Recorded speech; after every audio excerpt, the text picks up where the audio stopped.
Assalamualaikum warahmatullahi wabarakatuh.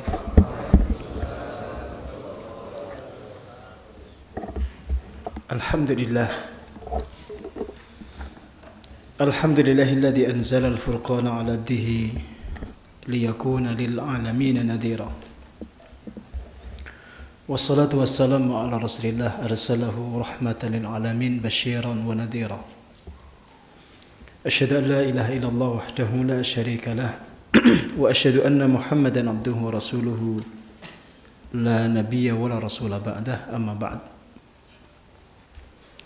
Bapak Ibu jamaah wa thalabah segenap santri yang kami cintai, yang kami banggakan, alhamdulillah di kesempatan petang hari ini kita bisa berkumpul kembali di majelis ini, majelis kajian kita, kajian tafsir Ibnu Katsir, yang insyaallah malam ini akan mengkaji ayat yang ke-70 surah Al-An'am.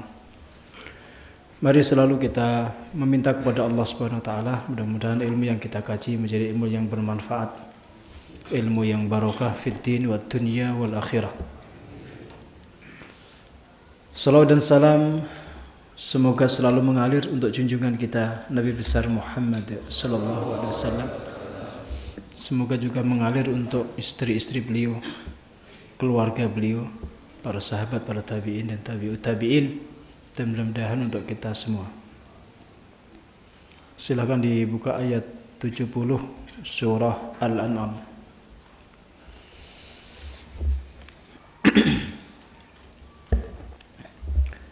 A'udzu billahi minasy syaithanir rajim. وذل الذين اتخذوا دينهم لعبا ولهوا وغرتهم الحياة الدنيا وذكر به أن تبسل نفس بما كسبت ليس لها من دون الله ولي ولا شفيع وإن تعدل كل عدل لا يؤخذ منها أولئك الذين أبصروا بما كسبوا لهم شراب من حميم وعذاب أليم بما كانوا يكفرون قل أندعو من دون الله ما لا ينفعنا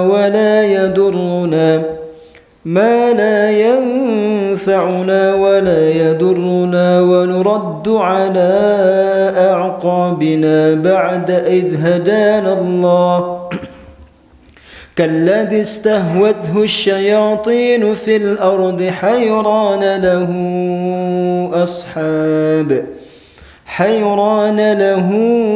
أصحاب يدعونه إلى الهدى ائتنا قل إن هدى الله هو الهدى وأمرنا لنسلم لرب العالمين وأن أقيموا الصلاة واتقوه وهو الذي إليه تحشرون.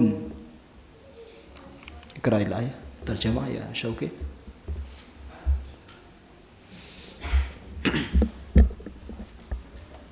Tinggalkanlah orang-orang yang menjadikan agamanya sebagai permainan dan sendal bolong, dan mereka telah tertipu oleh kehidupan dunia. Peringatkanlah mereka dengan Al-Quran agar setiap orang tidak terjerumus ke dalam neraka karena perbuatannya sendiri. Tak ada baginya pelindung dan pemberi syafaat pertolongan selain Allah.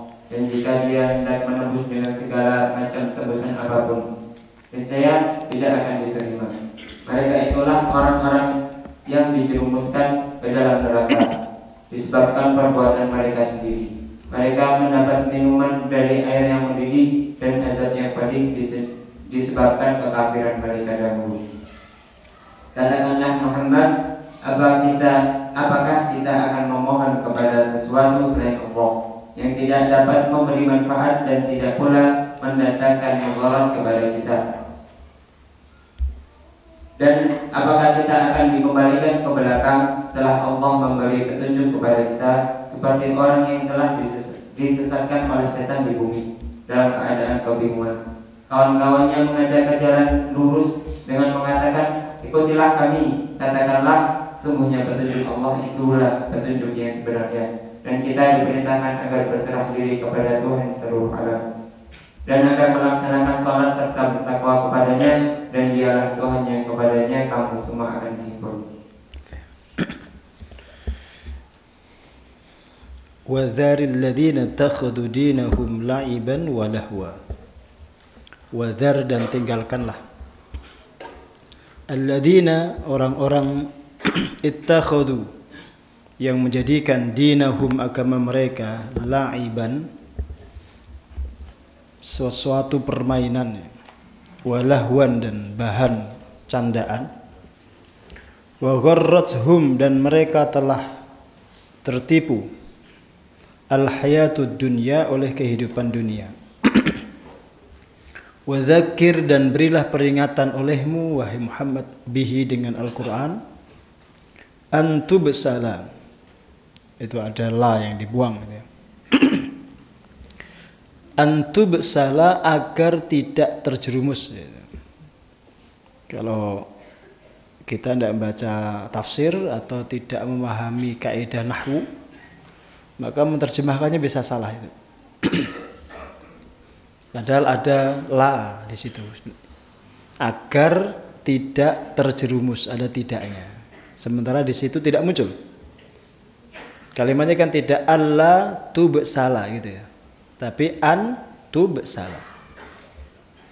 Itu pentingnya faham kaidah bahasa Arab untuk memahami tafsir. Ya, agar kita nggak salah paham dengan kalimat itu. Diberi peringatan dengan Quran kok malah terjerumus ya. Padahal maknanya bukan begitu. Berilah peringatan dengan Quran itu agar tidak terjerumus, meskipun tidak ada kata la di situ. Itu secara kaidah bahasa adalah yang dihadzaf, disembunyikan. Agar tidak terjerumus nafsun, setiap jiwa. Bima, dengan apa, kasabat, yang telah diperbuat. Laisa laha, tidak ada bagi jiwa itu, min dunillah, selain daripada Allah, waliyun, penolong, wala syafi'un, dan tidak pula pemberi syafaat. Itu kalau orang sudah berada di yaumil mahsyar, tidak ada yang bisa memberikan syafaat, tidak ada yang bisa menjadi wali, penolong kecuali Allah.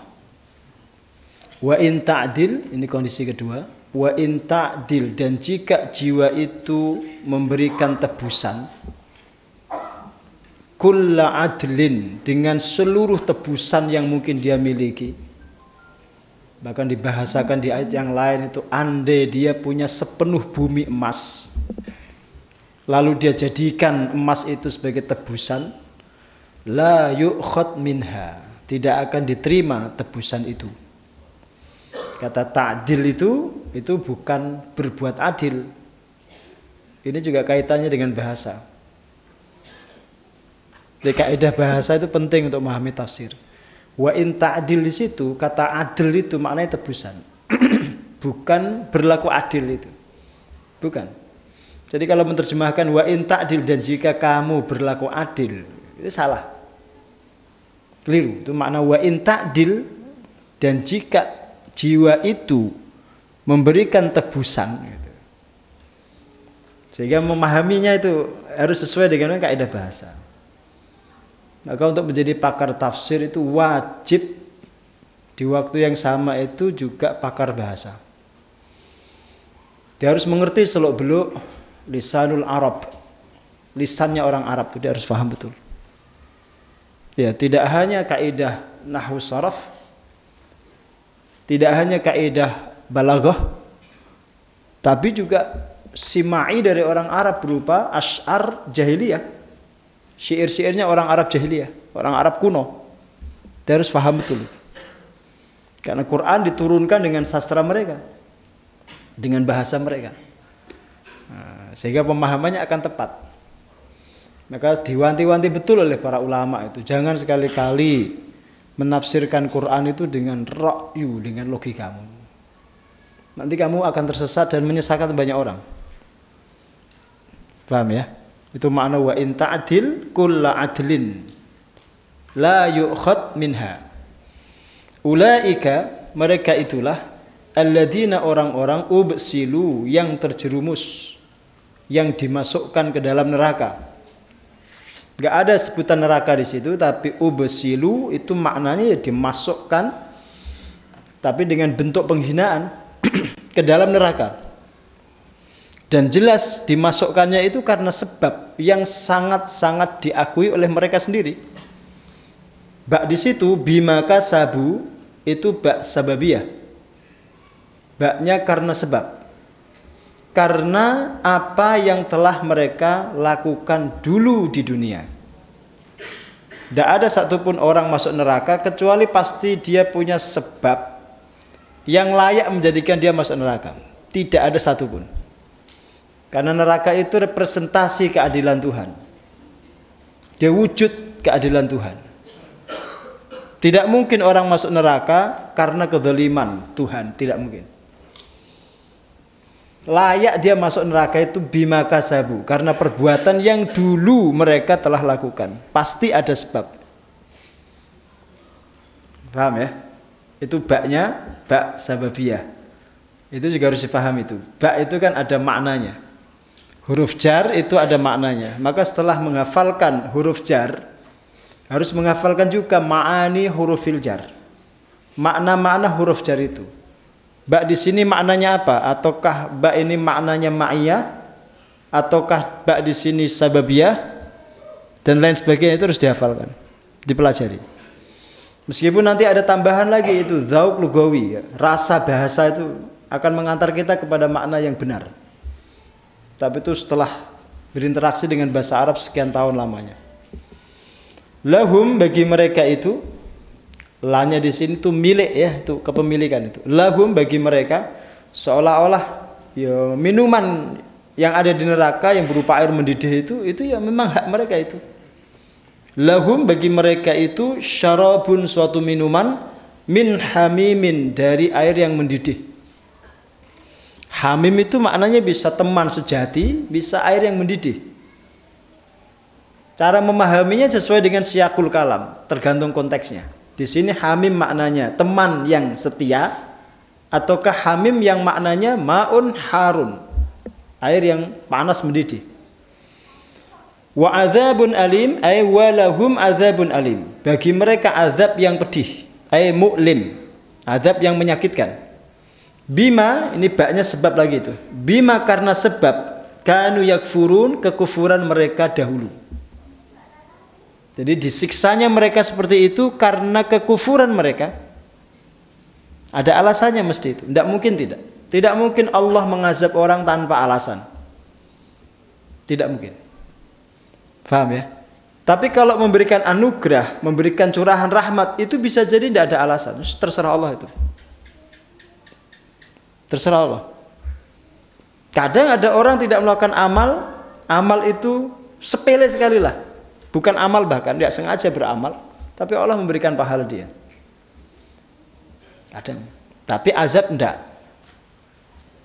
Karena azab itu bentuk keadilan Allah. Sehingga disebutkan dua kali di situ ya. Baknya itu dua kali disebutkan itu. Bima kasabat dan bima kanu yakfur.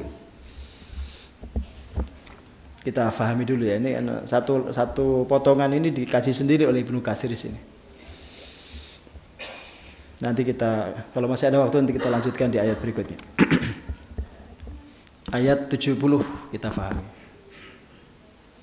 Di tafsir Ibnu Katsir kata dzar itu dimaknai dengan da'hum, tinggalkan mereka.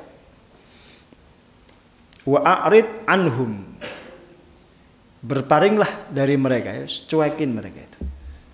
Wa amhilhum, tunda mereka. Tunda itu maksudnya jangan kamu balas. Abaikan saja itu gangguan mereka itu. Qalilan, sementara. Kenapa? Fa innahum sairuna ila adzabin azim. Karena mereka pada akhirnya akan berjalan menuju azab yang pedih. Tapi bukan berarti tidak diberi peringatan. Tetap dikasih peringatan. Walihada qal, oleh karena itulah kemudian Allah berfirman wa dzakir bihi. Berilah peringatan mereka dengan Quran itu. Ay dzakirin nas bihadzal Quran. Berikan peringatan manusia dengan Quran. Disuruh membiarkan tapi kok diberi peringatan itu. Kan dua hal yang sepertinya bertolak belakang. Biarkan mereka. Terus wa dzakir bihi. Beri peringatan mereka. Kalau membiarkan itu kan maknanya itu meninggalkan toh. Kalau memberi peringatan berarti bukan membiarkan. Paham ya? Ada seperti ta'arud, ada seperti kontradiksi itu. Sepertinya kontradiksi. Padahal enggak, gangguan mereka itu wahai Muhammad tidak perlu memecah fokusmu. Enggak perlu ganggu psikologimu, terus acuhkan saja. Kemarin yang saya sampaikan tuh, kamu fokus saja dengan tugasmu. Tidak usah hiraukan gangguan mereka. Kamu fokus saja dengan tablikmu, dengan misi dakwahmu. Maka ditekankan wa dzakir bihi itu. Beri peringatan dengan Quran itu. Disuruh fokus menyampaikan kebenaran itu. Dai begitu itu. Tidak sibuk dengan omongan orang, ocehan, komentar, hujatan, caci maki. Tidak. Dia sibuk dengan kerja-kerja dakwahnya. Saking sibuknya dengan kerja-kerja dakwahnya itu, dia tidak punya waktu ngomentari komentar orang itu. Dia nggak punya cukup waktu untuk nanggapi komentar itu. Selain karena nggak penting. Selain karena nggak penting. Yang paling penting dalam hidup seorang dai itu kan melaksanakan perintah Allah, menjalankan misi dakwah itu. Urusan dia dengan Allah itu. Itu yang paling penting. Karena kesibukan seperti itulah dia tidak sempat dan tidak punya waktu nanggapi para pengganggu itu. Itu maksudnya. Sehingga nggak bertentangan ayat ini. Faham ya? Itu satu ya. Yang kedua, meskipun orang-orang kafir itu sebenarnya tidak punya agama itu, tapi disebutkan di situ dinahum. Wa dzaril ladzina takhadu dinahum. Dianggapnya keyakinan mereka yang palsu itu din itu. Disebut din, agama itu oleh Allah. Padahal sebenarnya mereka enggak punya agama itu.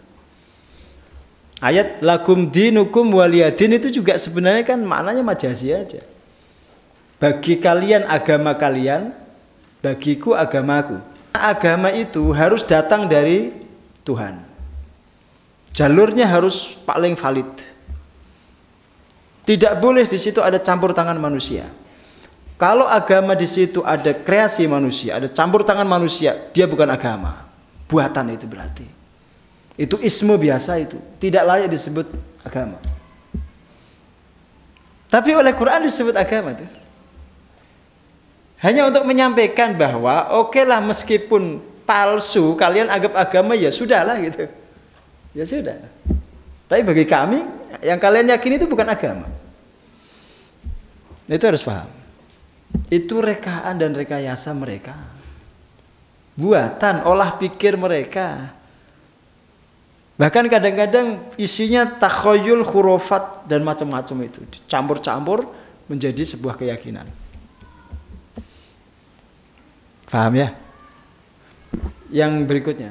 Selain menjadikan agama itu bahan sendaguro, bahan candaan, mereka juga terlalu jauh terseret oleh dunia.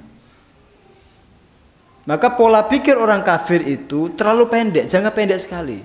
Mereka anggap kalau manusia itu sudah mati jadi tulang belulang, tidak ada kehidupan berikutnya itu. Jadi sempit pola pikirnya, dia anggap hidup ya di sini saja. Sehingga mati-matian mereka menjadikan dunia itu sebagai mablagha ilmihi, sebagai tujuan akhir hidupnya itu. Bahkan menjadi obsesi yang tertinggi. Cita-citanya di sini. Maka saya ajari antum kalau membuat cita-cita itu yang paling utama antum harus harapkan dari Allah itu masuk surga. Adapun nanti kemudian antum jadi apa setelah itu nomor sekian. Agar apa? Semua yang nanti kita kerjakan itu bermuaranya ke surga.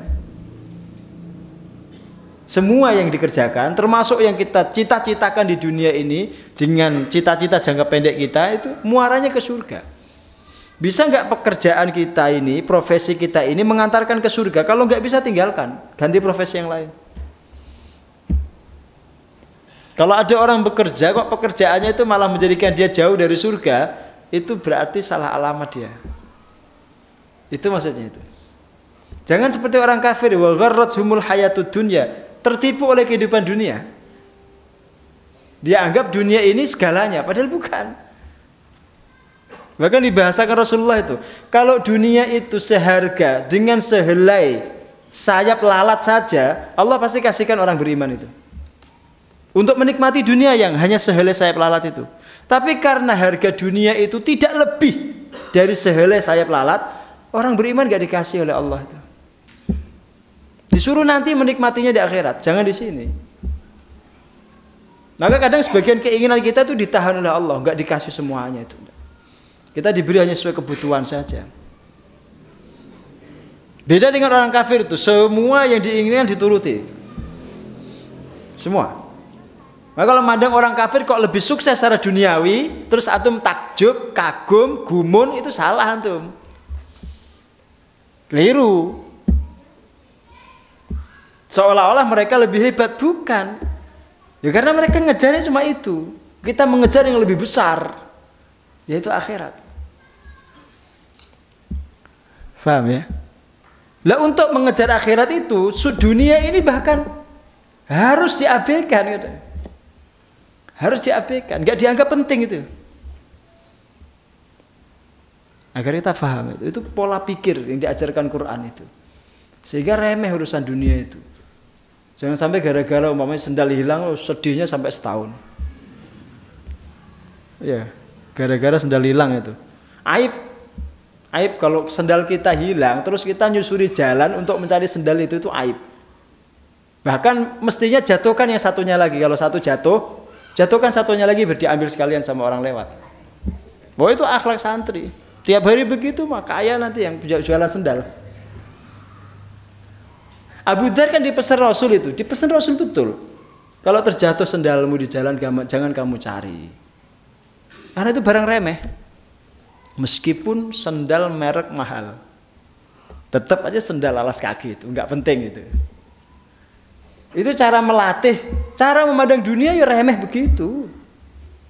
Nanti kalau sudah terbiasa melatih begitu, ketika yang sangat berharga menurut kita itu diambil kembali oleh Allah, itu sudah terbiasa. Agar tidak wa gharrathumul hayatud dunya itu. Paham Bapak Ibu ya? Ngertos ya? Maka orang-orang yang ngerti soal itu ya, dia akan sangat gemar infak, sangat gemar sedekah. Bahkan ketika dia infak, dia sedekah, dia yang berterima kasih. Bukan yang nerima yang terima kasih. Dia yang berterima kasih. Terima kasih Mas, mau saya titipi infak. Kenapa? Karena orang yang nerima infak itu sebenarnya mewakili Allah untuk nerima amalmu itu. Dia mewakili Allah. Dia menjadi semacam alat untuk mentransfer duit itu ke akhirat. Paham ya? Maka yang memberi itu berterima kasih. Gitu ajaran Ihya. Ihya ngajar begitu. Imam Ghazali itu ngajar itu. Itu level tertinggi dalam sedekah. Kalau Anda sudah berterima kasih kepada yang Anda beri. Karena ada orang yang masih mau kamu titipi infak untuk ditransfer ke akhirat. Paham ya?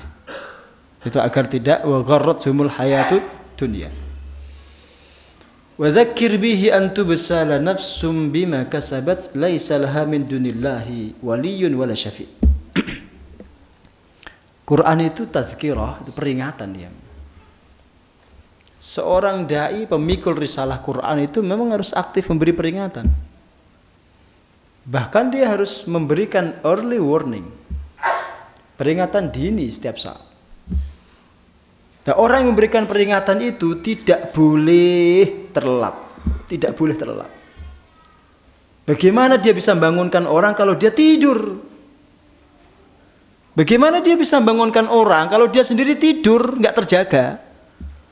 Maka sebelum antum memberi peringatan manusia, antum dulu harus bangun, harus bangkit. Maka Nabi itu diperintahkan Allah kan, ya ayyuhal muzammil qumil laila illa qalilan. Suruh bangkit kan? Ya ayyuhal mudatsir qum fa'andir. Enggak mungkin Nabi bisa menjadi mudzakir, bisa menjadi mundir, pemberi peringatan kalau beliau itu tidur.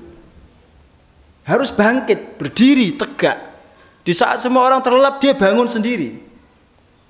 Menghalau orang-orang agar gak masuk neraka itu. Diajak, diseru, diselamatkan. Tapi tugas itu berat. Karena antum harus melek terjaga di saat orang semua tidur. Dan antum sakit di saat semua harus sehat. Antum lapar di saat semua kenyang. Antum kotor di saat semua orang itu bersih. Begitu tugas dai itu begitu. Kadang-kadang kita nggak melakukan apa-apa itu difitnah macam-macam, dikotorin sama baik kita, gak apa-apa, biarin aja. Yang penting kita terus memberi peringatan. Itu nggak mungkin antum menyampaikan peringatan kalau antum tidur. Mungkin nggak antum tidur, bangunkan yang sebelah antum sedang tidur juga. Itu nggak mungkin. Itu maksudnya. Antum harus bangkit dulu, jiwanya dihidupkan dulu. Nah, untuk menghidupkan jiwa itu agar antum bangkit, bangun itu, antum harus melihat sekeliling itu. Umatmu sedang ngapain? Umatmu sedang terpuruk. Umatmu itu sedang dikuasai, nggak pernah menguasai itu.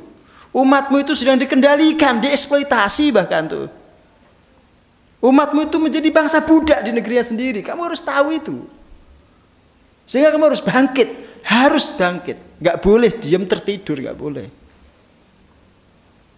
Nah, kalau antum ikut tidur ya terus akan selamanya begitu, umat ini akan jadi budak di negerinya sendiri.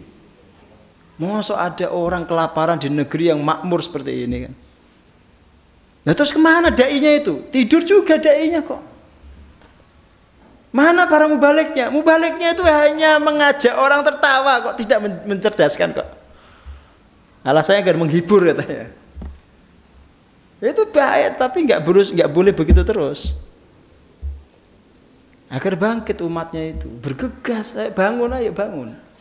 Negerimu itu sedang jadi bancaan. Umatmu itu sedang menjadi hidangan yang dicabi-cabi orang lapar dan rakus, dimakan sana sini. Jadi market yang dikuasai oleh banyak orang kemudian dibagi-bagi. Sayangnya yang kita ini nggak sadar itu, dai-nya nggak sadar juga. Gitu. Wadzakir bihi antubsala nafsum bima kasabat laisa laha min dunillahi waliyyun wala syafi'. Faham ya? Maka Rasul pernah menggambarkan dirinya kan. Beliau itu seperti seorang laki-laki yang menyalakan api. Terus banyak belalang itu mau terjun masuk ke kobaran api itu. Laki-laki itu berusaha untuk menghalau belalang-belalang itu agar tidak tercebur ke dalam kobaran api. Tapi belalang itu terus mau masuk. Itu gambaran seorang dai itu. Dia ingin menyelamatkan manusia dari kobaran api neraka, tapi yang diselamatkan itu nggak mau, berontak terus pengen masuk neraka. Gambarannya begitu. Ya. Dai-nya tahu kalau akibat perbuatan masyarakatnya itu akan berujung ke neraka, sementara masyarakatnya nggak tahu. Di situ kan repotnya itu. Paham ya? Wa in ta'dil kulla adlin la yu'khad minha. Itu gambaran tentang nilai sebuah iman. Saya sering mengatakan kepada antum, kalimat tauhid la ilaha illallah yang ada di hati setiap mukmin itu tidak mungkin dihargai dengan materi. Tidak mungkin ditukar dengan uang, itu nilainya nggak terhingga. Bahkan kelak ketika orang kafir itu, andai dia punya sepenuh bumi emas, dia gunakan untuk menebus dirinya agar tidak diazab Allah di neraka, nggak diterima oleh Allah. Nggak diterima, padahal sepenuh bumi emas. Saya antum baca itu. Innal ladzina kafaru wa matu wa hum kuffar fala yuqbala min ahadihim mil'ul ardi dhahaban walau iftada bih. Itu menunjukkan kalau iman antum itu melebihi kekayaan sepenuh bumi isinya emas semua. Karena digambarkan Allah nanti orang kafir itu ditanya Allah, fulan, kalau kamu punya kekayaan sepenuh bumi emas, lalu aku minta kepadamu agar aku tidak mengazabmu, kira-kira kamu berikan enggak? Aku berikan kepadamu ya Allah, asal engkau tidak mengazabku. Dulu aku meminta yang lebih sederhana darimu, aku suruh kamu sujud, kamu gak mau. Terus nyesel orang itu, nangis-nangis, menyesali masa lalunya di dunia. Kenapa dulu saya gak mau sujud, padahal sujud itu lebih mudah daripada mencari tebusan sepenuh bumi emas itu. Itu maksudnya itu nilai iman antum tuh. Ya, nilai iman antum. Makanya jangan pernah menukar iman itu dengan materi, dengan dunia, dengan harta sebanyak apapun. Apalagi hanya dengan 5 bungkus mie. Gak ada orang itu yang jual imannya dengan sembako itu loh. Kan banget gak fahamnya dengan nilai imannya itu. Paham ya? Maka jamaah Al-Fatih itu harus paham. Harga dirinya itu gak mungkin bisa dibeli. Iman yang ada di dadanya itu gak mungkin dinilai dengan uang. Harus paham itu. Maka jamaah Al-Fatih harus menjadi muslim yang militan. Harus. Yang fundamental memang. Meskipun tidak harus radikal. Fundamental itu maksudnya usuli betul. Dia memegang teguh pokok imannya betul. Karena dia tahu nilainya itu kalau ditukar dengan dunia seisinya itu tidak mungkin bisa. Itu cara antum memahami ayat ini. Itu dulu kalau saya ngaji itu tak ingat-ingat betul itu keterangan Pak Yai itu. Tak ingat-ingat betul Mas. Saya nggak nyadat pun ingat sampai sekarang itu. Kadang-kadang antum nyadat itu lali bermetu. Metu ke masjid lali gitu. Ya. Untungnya direkam sekarang ini kan. Wah, nanti setel lagi lah. Tapi masukkan ke hati betul itu. Agar sedahsyat apapun masalah, problem yang antum alami, antum tidak akan menjual iman antum itu. Sedahsyat apapun antum saat ini nanti mengalami masalah itu ya. Itu ujian iman itu. Kuat tidak antum memegang teguh iman itu. Kadang memang iman kan perlu diuji. Ya. Emas itu kalau antum mau dapatkan yang berkualitas tinggi kan harus dibakar, dipukuli, dibakar. Orang pun begitu Mas. Kalau pengen mendapatkan kualitas yang terbaik harus diuji. Tapi bukan berarti terus santri dipukuli orang, pukuli bakar, gosong. Ujian hidup itu maksudnya. Paham ya? Pegang teguh betul, jangan sampai jurumuskan orang-orang kafir. Ayat berikutnya itu nanti antum kalau lihat di dalam sebab nuzulnya itu. Ya bisa-bisanya sahabat-sahabat Nabi yang mulia yang sudah kuat imannya itu tetap dirayu orang kafir untuk murtad. Itu ayat berikutnya itu. Tetap yakin mereka itu luar biasa konsistennya mempengaruhi kita agar murtad. Padahal sekelas sahabat loh. Sayyidina Abu Bakar itu pernah diajak putranya namanya Abdurrahman bin Abu Bakar untuk kembali murtad menyembah berhala loh. Putranya Sayyidina Abu Bakar dengan Abdurrahman itu kafir musyrik. Diajak bapaknya masuk Islam nggak mau. Malah dia ngajak bapaknya kembali menyembah berhala, kan kurang ajar tuh. Kan kurang ajar itu. Makanya perang Badar itu unik. Perang Badar itu perang yang pertemuan antara anak dan bapak, ponakan dan paman bertemu di perang itu. Di perang Badar itu. Anak ketemu bapak, bapak ketemu anak, keponakan ketemu pamannya, paman ketemu ponakannya. Bahkan ada yang cucu ketemu kakeknya. Berperang di barisan yang berbeda. Maka disebut Yaumul Furqan. Itu hari pembeda antara kebenaran dan kebatilan. Dibedakan Yaumul Taqal Jam'ani, ketika dua jamaah itu bertemu. Abu Bakar iso-isone dirayu anaknya. Padahal Abu Bakar itu gelarnya As-Siddiq. Berarti anaknya kan juga gigih mendakwahi ayahnya untuk murtad kembali itu. Maka antum juga harus paham tuh. Hidup ini innamal hayatu sira'. Kehidupan dunia ini ya perang sebenarnya. Cuma tidak harus dipahami dengan perang kontak fisik, dengan perang konvensional pakai senjata, enggak. Itu sebenarnya perang kita itu di dunia ini itu sebenarnya. Kekufuran dan kebatilan terus berperang. Dengan pendukungnya masing-masing itu enggak pernah berhenti sampai detik ini.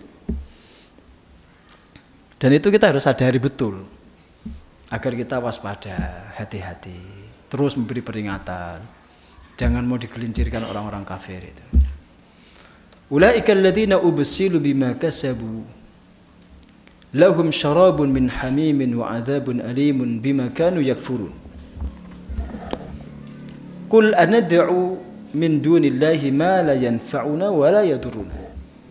Wa nuraddu ala aqabina ba'da idh hadana Allah kalladzi istahwathu asy-syayatinu fil ardi hayrana lahu ashabu yad'unahu ila al-hudatina.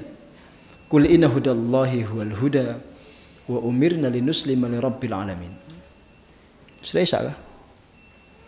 Satu aja ya. Qala Suddi. Suddi berkata, itu boleh dibaca Suddi atau Saddi. Dua-duanya boleh. Qala al-musyrikuna lil muslimin. Orang-orang musyrik itu pernah berkata kepada umat Islam. Umat Islam yang dimaksud itu para sahabat saat itu. Ittabi'u sabilana watruku dina Muhammadin. Ikutilah jalan kami, tinggalkan agama Muhammad itu.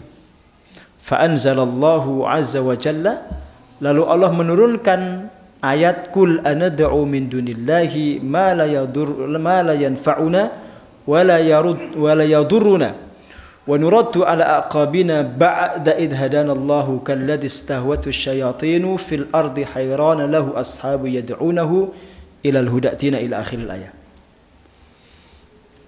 Di tafsir Al-Misbah karya Profesor Quraisy Shihab ceritakan tadi yang saya sampaikan itu. Abdurrahman bin Abu Bakar itu pernah merayu bapaknya, bukan merayu, mengajak betul, diajak masuk untuk kembali kepada ajaran nenek moyang. Padahal seumur-umur yang namanya Abu Bakar itu dalam biografinya, di dalam manakibnya itu tidak pernah ikut-ikutan nyembah berhala, tidak pernah ikut-ikutan meminum khamr, tidak pernah ada jejak dia pernah berzina. Abu Bakar itu orang suci. Tapi begitu tetap anaknya itu pengen bapaknya itu kembali mengikuti ajaran nenek moyang. Padahal Abu Bakar sendiri tidak pernah nyembah patung. On mission, selalu punya misi memurtadkan kita kembali. Dan selalu memang berusaha untuk memadamkan cahaya Allah. Saya itu curiga ya. Ini kenapa sekolah menjadi 2 hari lagi itu? Saya mau tanya Pak Guru itu, kenapa itu kok? Ada edaran dari dinas itu, disuruh 2 hari lagi sekolahnya. Apa karena mau Ramadan? Dihidupkan kembali virusnya? Saya mau tanya tuh teman-teman yang jadi yang ada hubungan dengan dinas itu.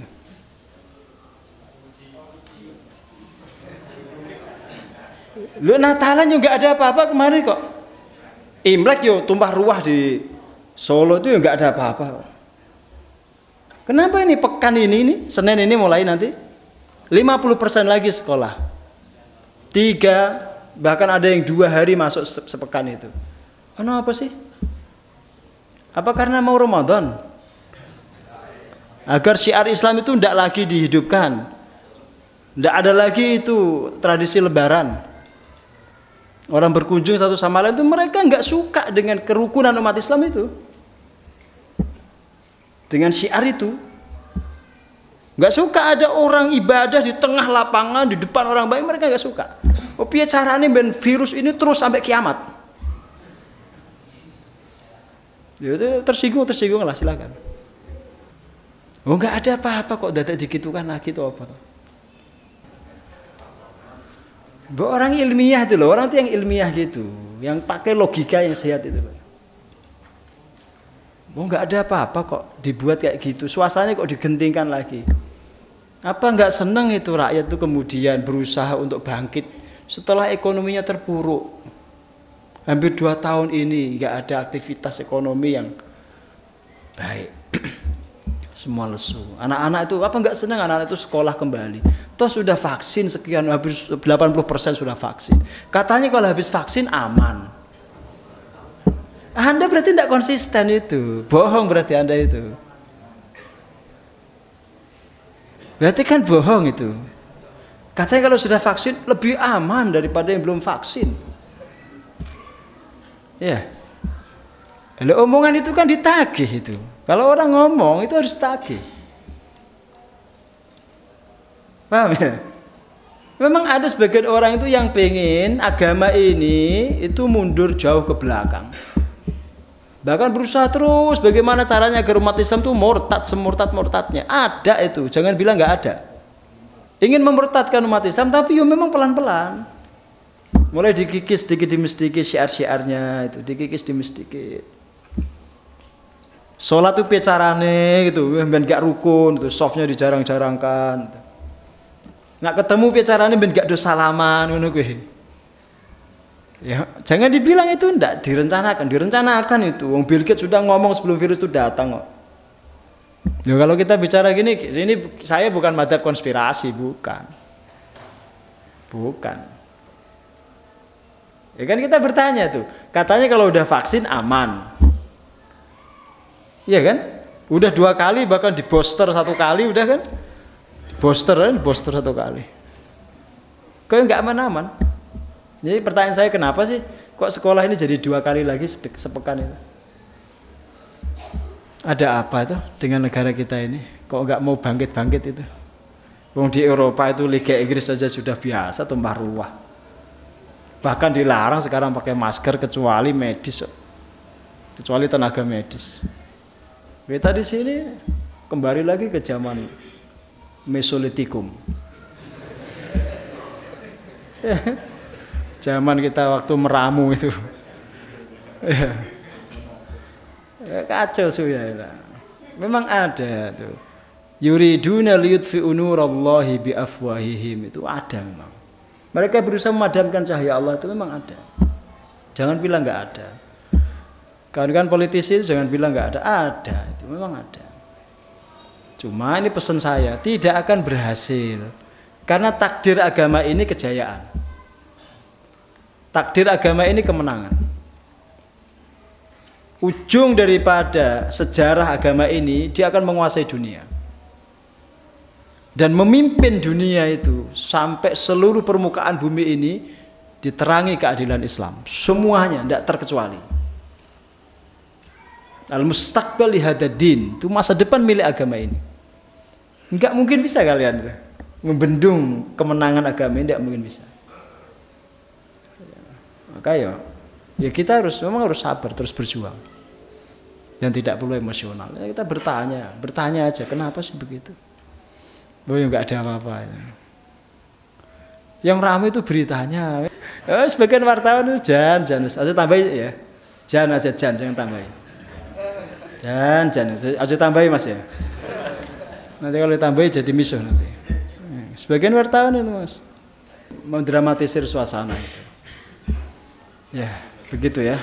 Kita lanjutkan nanti di pertemuan yang akan datang, masuk di ayat 71. Masih belum kita bahas. Wallahu a'lam bishawab. Wassallallahu ala sayyidina Muhammadin wa ala alihi washabihi wasallam. Assalamualaikum warahmatullahi wabarakatuh.